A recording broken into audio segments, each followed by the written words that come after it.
गिनती अध्याय 10 में उसको 2 चांदी की तुरियां बनाने को कहा गया था, जो लोगों को सभा के लिए जमा होने के आह्वान या फिर युद्ध की चेतावनी देने के लिए प्रयोग की जाती थी।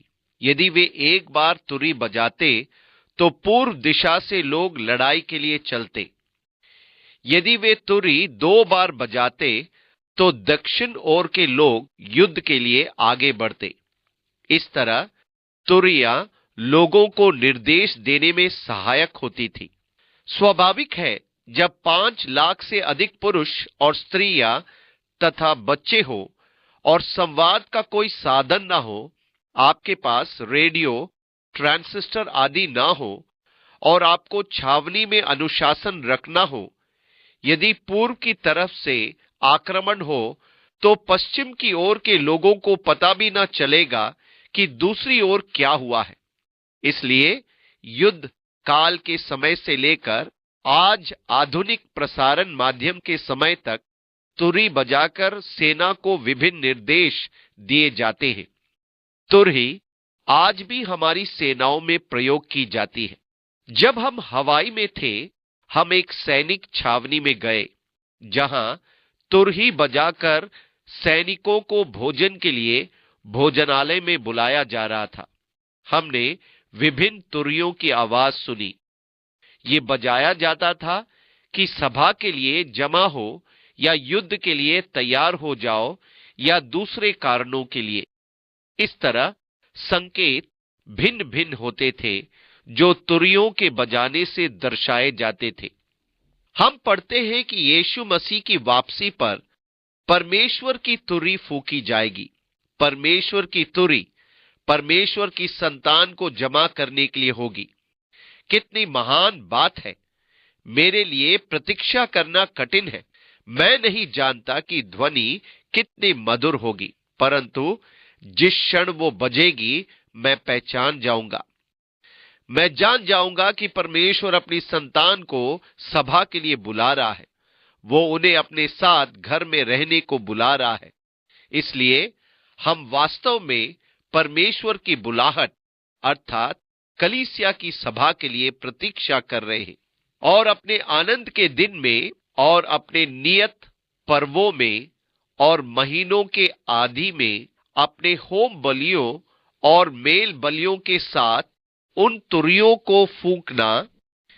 इससे तुम्हारे परमेश्वर को तुम्हारा स्मरण आएगा।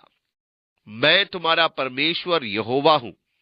और दूसरे वर्ष के दूसरे महीने के 20वें दिन को बादल साक्षी के निवास पर से उठ गया।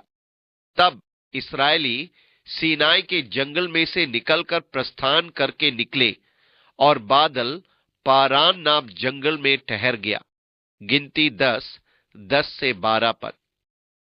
मंडप बना दिया गया, सब चीजें काम करने लगी।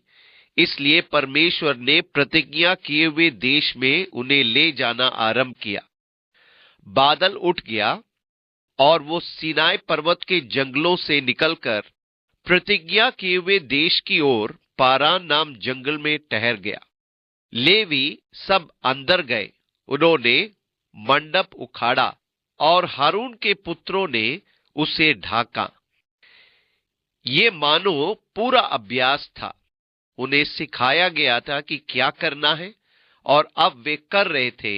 जब बादल चलने लगा था और कहातियों ने अपना भार उठाया, गेर्शोनी आए और सब मरारी चल पड़े। हम मार्ग पर उत्साहित हैं, परमेश्वर हमें ले चलता है। और मूसा ने अपने ससुर रूएल मिद्यानी के पुत्र होबाब से कहा, हम लोग उस स्थान की यात्रा करते हैं जिसके विषय में यहोवा ने कहा है कि मैं उसे तुमको दूंगा। सो तू भी हमारे संग चल और हम तेरी भलाई करेंगे, क्योंकि यहोवा ने इस्राएल के विषय में भला ही कहा है। होबाब ने उसे उत्तर दिया कि मैं नहीं जाऊंगा, मैं अपने देश और कुटुंबियों में लौट जाऊंगा। गिनती 10:29 और 30 पद। ये स्थान सीनाई पर्वत के करीब था और वो उनके साथ प्रतिज्ञा किए हुए देश में न जाकर वो अपने घर, अपने परिवार में जाना चाहता था। फिर मूसा ने कहा, हमको ना छोड़, क्योंकि हमें जंगल में कहां कहां डेरा खड़ा करना चाहिए ये तुझे ही मालूम है। तू हमारे लिए आंखों का काम देना। गिनती 10 का 31 पर। दूसरे शब्दों में, ये मनुष्य वास्तव में मरुस्थल का अच्छा ज्ञाता था। वो मरुस्थल में रास्ता निकाल सकता था। वो बता देता था कि पानी कहां मिलेगा। उसके पास मरुस्थल का निपुण ज्ञान था, इसलिए मूसा उसे अपने साथ रखने का इच्छुक था। तू हमारे लिए आंखों का काम देना, और यदि तू हमारे संग चले तो निश्चय जो भलाई यहोवा हमसे करेगा उसी के अनुसार हम भी तुझसे वैसे ही करेंगे। फिर इस्राएलियों ने यहोवा के पर्वत से प्रस्थान करके 3 दिन की यात्रा की, और उन तीनों दिनों के मार्ग में यहोवा की वाचा का संदूक उनके लिए विश्राम का स्थान ढूंढता हुआ उनके आगे आगे चलता रहा। और जब वे छावनी के स्थान से प्रस्थान करते थे, तब दिन भर यहोवा का बादल उनके ऊपर छाया रहता था। और जब जब संदूक का प्रस्थान होता था, तब तब मूसा ये कहा करता था कि हे यहोवा, उठ, और तेरे शत्रु तितर बितर हो जाए, और तेरे बैरी तेरे सामने से भाग जाए। और जब जब वो ठहर जाता था, तब तब मूसा कहा करता था कि हे यहोवा, हजारों हजार इस्राएलियों में लौट कर आ जा। गिनती 10 33 से 36 पर। यह कितनी अच्छी बात है कि जब जब बादल उठता था, तब तब मूसा कहता था, हे यहोवा, उठ, और तेरे शत्रु तितर बितर हो जाए। और जब जब वो ठहर जाता था, तब तब मूसा कहा करता था, यहोवा, हजारों हजार इस्राएलियों में लौट कर आ जा। अब परमेश्वर उन्हें प्रतिज्ञा किए हुए देश की ओर ले जाना आरंभ करता है। गिनती की पुस्तक में बहुत से साहसिक कार्य देखने को मिलेंगे। मुझे गिनती की पुस्तक अच्छी लगती है।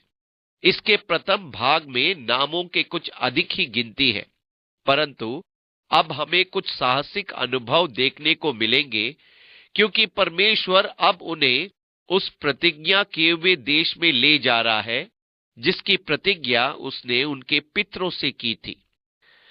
परमेश्वर आपके साथ हो और आपकी अगुवाई करे। जैसे उसने इस्राएल की संतान की अगुवाई की और वो परमेश्वर के आदेश के अनुसार चलते और रुकते थे, इसी तरह परमेश्वर हमें भी पवित्र आत्मा की अगुवाई के प्रति संवेदनशील बनाए कि हम परमेश्वर की आज्ञा के अनुसार चलना और रुकना जाने। हम परमेश्वर की संगति में चले, वो आपको आशीष दे और थामे रहे। परमेश्वर अपने मुख का तेज आप पर चमकाए। यहोवा अपना मुख आपकी ओर करे और आपको शांति दे। यीशु के नाम में आमीन।